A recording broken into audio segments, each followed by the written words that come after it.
Eh bien bonjour et bienvenue dans cette nouvelle vidéo du blog Réussir ses présentations. Aujourd'hui, nous allons voir comment trouver un design pour sa présentation. Il est vraiment facile de partir dans tous les sens lorsque l'on crée une présentation PowerPoint et c'est pourquoi j'aimerais vous donner une méthode simple et rapide pour avoir dans votre boîte à outils informatique un modèle de présentation. Trop souvent, les PowerPoint sont trop complexes et truffés de choses inutiles. Donc voyons tout de suite une méthode 20-80, c'est-à-dire une méthode 20% de travail pour 80% de résultats. Merci Pareto. Alors pour réaliser le design d'une présentation, vous avez besoin de trois choses. Oui, j'ai bien dit trois choses seulement. Donc la première, c'est votre logo. Normalement, vous devez avoir un logo pour votre entreprise ou votre service. La deuxième chose, c'est de choisir une police.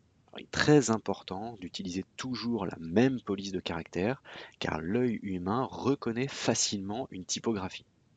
D'ailleurs, vous avez peut-être déjà remarqué que certains logos d'entreprise ne sont qu'une typographie. Il n'y a pas d'image, pas d'icône, c'est vraiment juste un texte avec une police particulière. Donc, sur Windows ou sur Mac, vous avez beaucoup de choix en termes de police.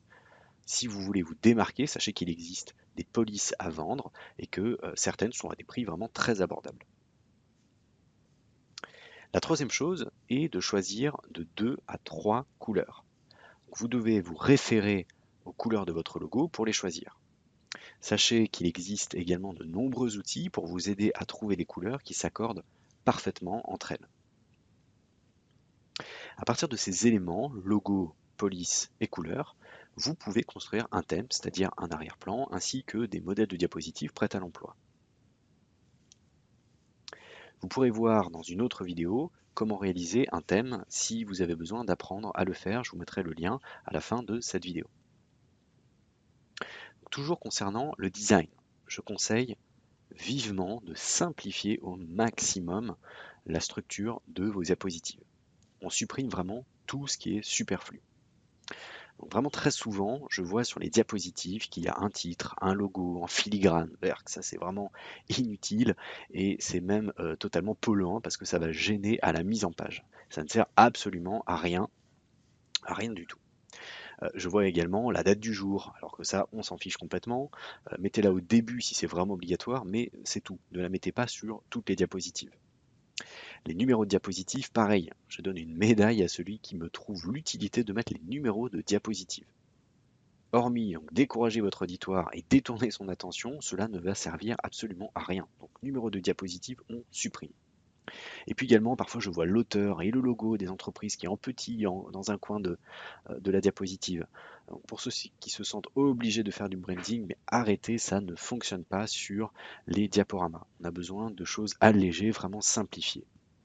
C'est beaucoup plus agréable d'avoir des diapositives simples, épurées, vides, où l'on ne met finalement que l'essentiel. Dites-vous une chose, plus vous chargez vos diapositives, plus vous saturez inutilement le cerveau de votre auditoire. Alors, simplifiez. Pour ce qu'on appelle les dispositions dans PowerPoint et dans Keynote, je conseille également de faire vraiment au plus simple. Par exemple, vous pouvez avoir une diapositive d'introduction. Elle est toujours intéressante lorsque votre public arrive pour s'installer. Il peut voir qu'il est bien au bon endroit, par exemple, en visualisant le titre ou autre chose, le logo, par exemple, de votre entreprise qu'il va reconnaître. Attention, encore une fois, pas de superflu. Votre logo, un titre et un sous-titre, c'est déjà beaucoup. Vraiment, pas plus. Vous pouvez avoir une disposition intercalaire qui peut énoncer les différentes parties de votre présentation. Ma préférée vraiment, c'est la diapositive vide. Ça, de base, PowerPoint ne connaît pas du tout, mais vous allez l'ajouter dans vos dispositions parce que c'est vraiment la plus souple.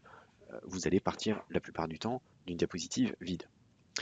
Et puis une disposition avec seulement un titre. Donc j'en profite pour vous indiquer comment bien utiliser les images, savoir qu'il y a deux méthodes pour utiliser les images. Soit elles sont comme celle-ci, c'est-à-dire pas en plein écran, et vous devez faire attention à ce qu'elles soient proprement détourées, d'accord? Pas de fond d'une autre couleur que votre arrière-plan de modèle. Vous devez vraiment faire attention à intégrer les images de manière très propre. Vous pouvez lire d'ailleurs un article au sujet des images, je vous mets le lien juste en dessous dans la description de cette vidéo. Soit vous utilisez des images pleine page et cette image s'y prête par exemple parfaitement.